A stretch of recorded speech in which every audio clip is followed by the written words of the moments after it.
Si usted nos está escuchando en este momento, sepa que en Solo para Mujeres tenemos un panel de cirugía bariátrica desde la perspectiva conductual con mi compañera María Paola, que es psicoterapeuta especializada en trastornos de la conducta alimentaria o TCA y especializada en psicología bariátrica. Está con nosotros también el doctor Jean Manuel Constanzo, médico cirujano especializado en bariátrica, y la doctora Madeline Durán, médica nutrióloga. Dejamos, antes de irnos a publicidad, 2 preguntas de cristal y Ámbar tiene otra pregunta. Sí, yo tengo 2 preguntas. Tengo una pregunta para el doctor Jean Manuel, y es que me gustaría saber un poco, porque pienso que, y lo digo porque me pasa con esas personas alrededor mía que han decidido engordar para operarse. Muchas personas piensan que es más fácil decir o categorizar a quienes se operan como que son gente vaga que busca la salida más fácil. Pero quizás sería bueno compartir un poco de ese post, de qué sucede después que tú te operas, cuáles son los pasos a seguir después de operarse, cómo se debe comer, cómo se debe cuidar ese paciente. Y a la doctora Madeline, ¿qué le pasa al cuerpo con los nutrientes después de que uno pasa por una operación bariátrica? Bueno, depende del tipo de cirugía. Hay una cirugía que es lo que comúnmente le dicen la manga, que te cortan el estómago y la capacidad del estómago es menor, pero no necesariamente hay una mala absorción de los nutrientes. Okay. Cuando se hace bypass, que se brinca, se vuela el duodeno, que es la primera porción del intestino delgado, que es donde se absorben muchos de los nutrientes, hierro, vitamina D, B12, calcio. Entonces sí hay mayor riesgo de malnutrición. ¿Qué pasa? Que en la cirugía, un estómago normal de una persona obesa puede tener una capacidad de 1000 cc, incluso más. Hasta 5 o 6 litros. 5000, o sea, hasta 5 litros pueden caber en un estómago de un obeso. Wow. Porque eso es un músculo. Yo siempre le digo a mis pacientes que el estómago es como una vejiga de cumpleaños. Si tú la inflas un poquito, bueno, coge un chin y se queda pequeño. Si tú la llenas a capacidad todos los días, eso es una funda de basura de 30 galones. Si tú empiezas una dieta, los primeros días tú vas a tener hambre, pero el estómago va recogiéndose y entonces como se va a llenar su capacidad porque está más pequeño, pues ya el hambre se quitó. No aquí. Hambre de verdad. ¿Qué pasa? En la cirugía de bypass, tú te estás quitando la obesidad porque definitivamente es la más radical, pero es la más efectiva a corto, mediano y largo plazo, desde el punto de vista perder peso. Es con las que más libras se pierden y las que más se conservan. Porque un alto porcentaje a los 2 y a los 5 años recuperan mucho del peso, sobre todo con la manga. Entonces, en la cirugía de bypass hay mala absorción de todos esos nutrientes que te dije, hierro, calcio, B12, vitamina D, que hay que tomarlos de por vida. El paciente no puede dejarlos de tomar. En la cirugía en que hay reducción de la capacidad del estómago, sencillamente, como el paciente va a manejar volúmenes muy pequeños, en principio 25 cc, le dan de alta cuando logra tomarse un vasito de café de eso de funeraria, el paciente, y ya toleró eso, se puede ir a su casa. Wow. Pero esa capacidad puede llegar hasta 180 cc, que no es mucho.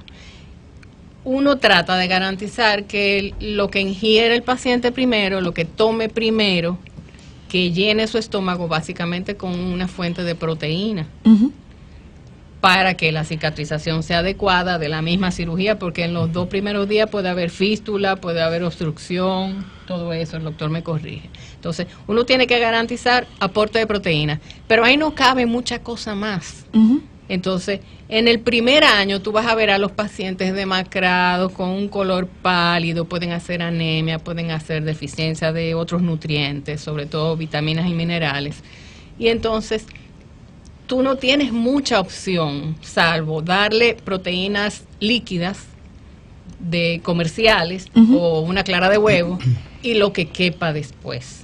Y lo que cabe después no te suple los requerimientos de nutrientes. Entonces tú puedes tener una malnutrición. Desde el punto de vista que tocábamos el alcohol. Voy al boletín, vengo en un momentito.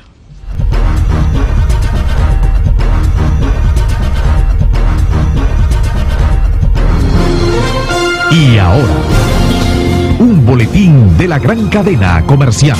Las lluvias que esta semana se han registrado en el Cibao y otras regiones del país aumentaron y siguen mejorando los embalses de algunas presas y el caudal de ríos que alimentan sistemas de acueductos. Ayer continuó lloviendo en parte del Cibao como la provincia Hermanas Mirabal, Espaillat y otras. En el Gran Santo Domingo volvió a aumentar la oferta, pues las lluvias recientes aumentaron el caudal del sistema Jaina Mano Guayabo y de 3 bombas que estaban en funcionamiento aumentaron a 10. Escucharon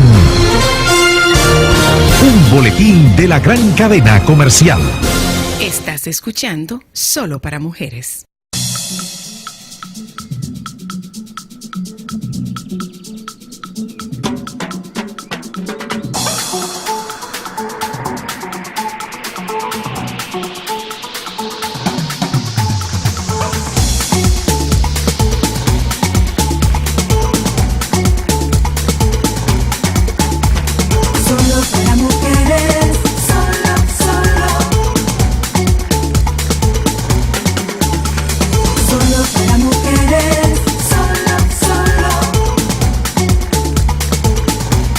Su propio testimonio.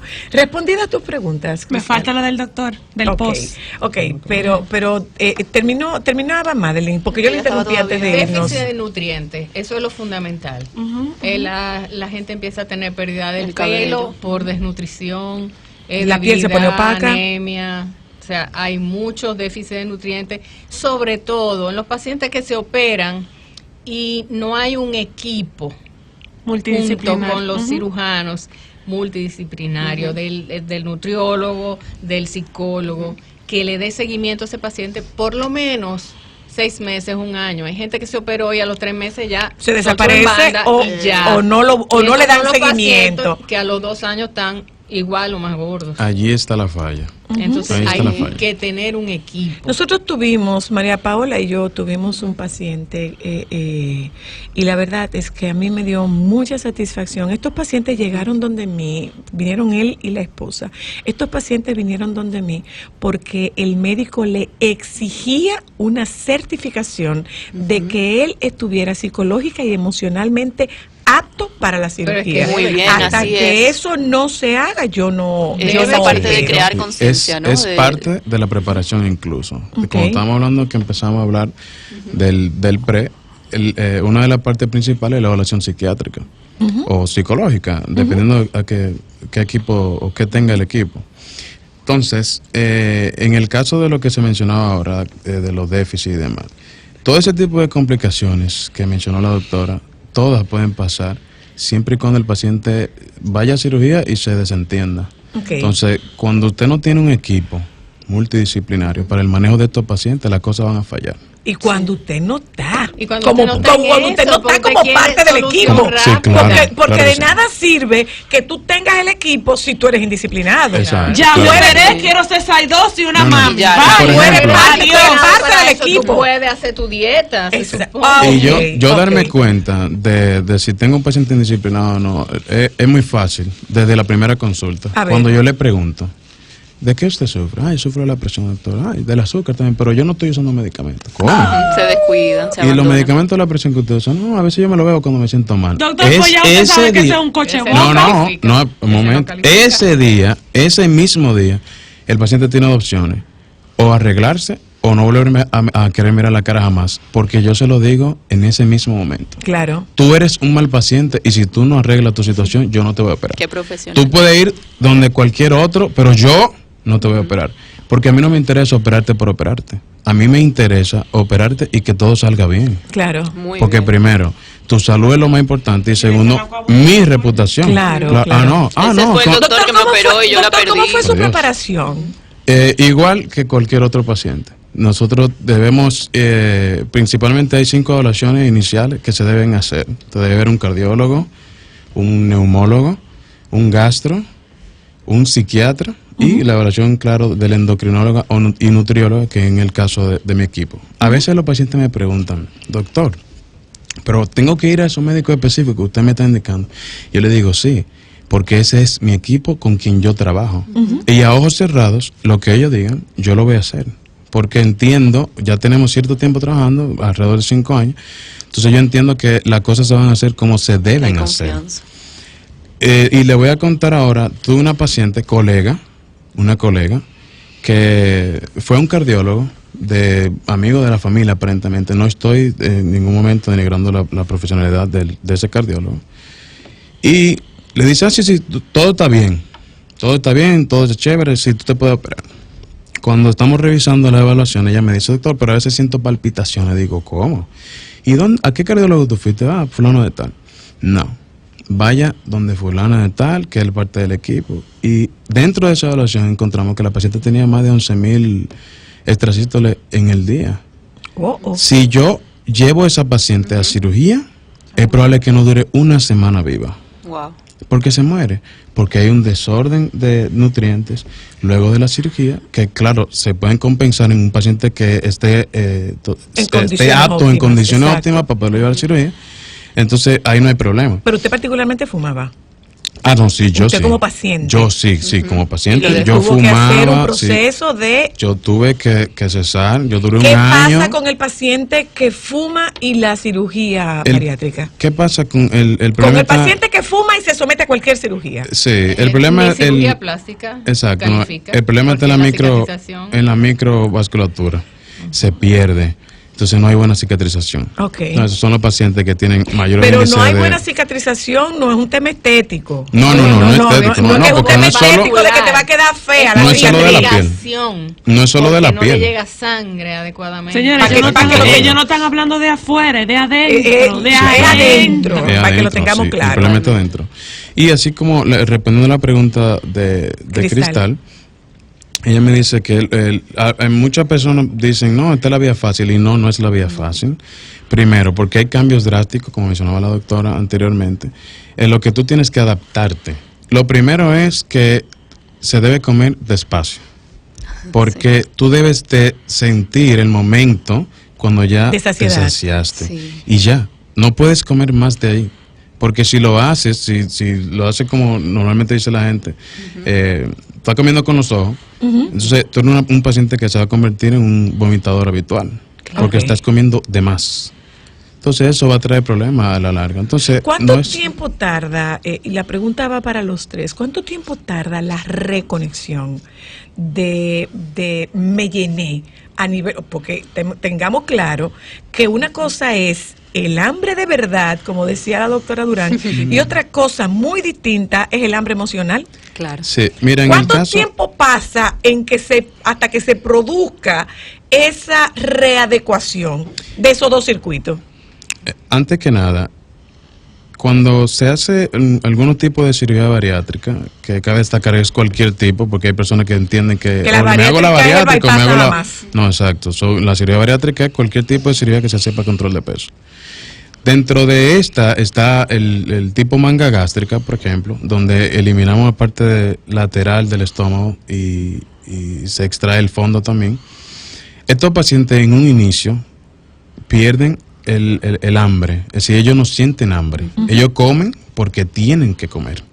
Otra cosa muy diferente es que sientan ansiedad, que es diferente, Entonces, el paciente, por ejemplo, luego de la cirugía, debe comer despacio para darse cuenta cuando está lleno y no comer más.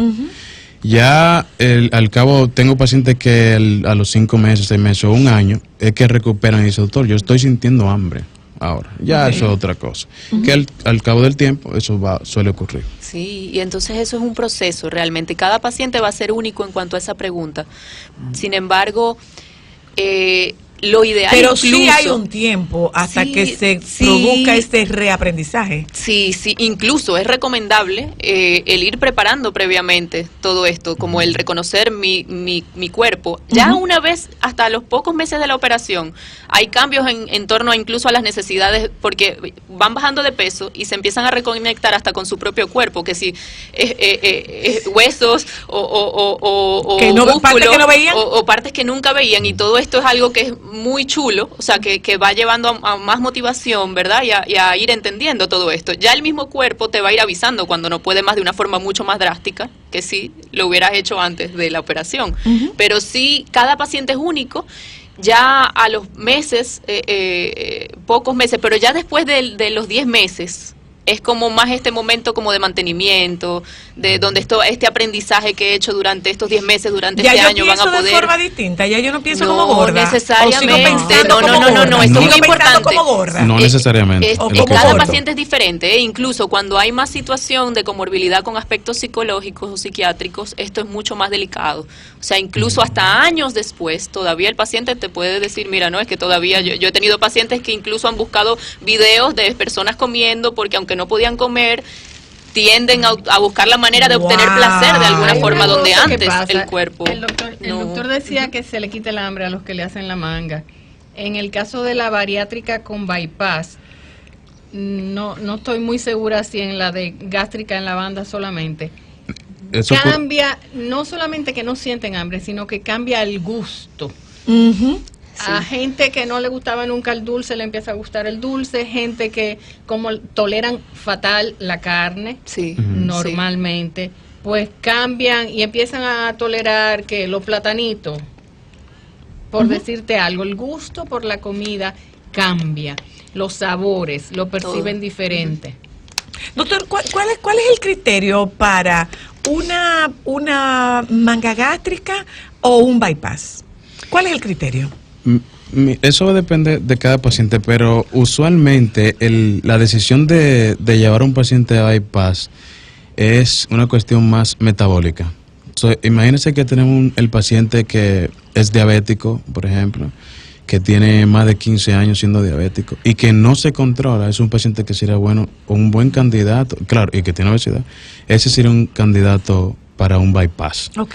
De lo contrario, la manga ha tenido muy buenos resultados en todos los demás pacientes. ¿La edad es un aspecto a considerar? Sí, claro, claro que sí. Claro Si que se sí. trata, si se trata de un paciente joven, digamos, entre su los lineamientos- 20, 30... No, los lineamientos hablan de que podemos llevar a cirugía a un paciente desde los 13 años hasta los 65 años. Lineamientos internacionales. Ok. Aquí en el país me parece que la persona más joven que se ha operado ha tenido 15 años. Son pacientes que, claro, deben tener una preparación eso con su pediatra, una preparación un poquito más rigurosa con el psiquiatra y demás. Pero sí La pueden parte ser familiar, llevados. los padres. Pueden ser llevados a cirugía. Porque ahí voy, se tiene que involucrar la familia completa. Me contestan cuando regresemos. Ámbar tiene una pregunta. Deja tu pregunta hecha antes de irnos a publicidad, Ámbar. La mía la voy a dejar para más tarde, pero hay dos preguntas. Uno, ¿quién se hace el procedimiento? ¿Qué tiempo después puede viajar? Y la segunda, ¿qué peso hay que tener para poder calificar? Ya venimos. Solo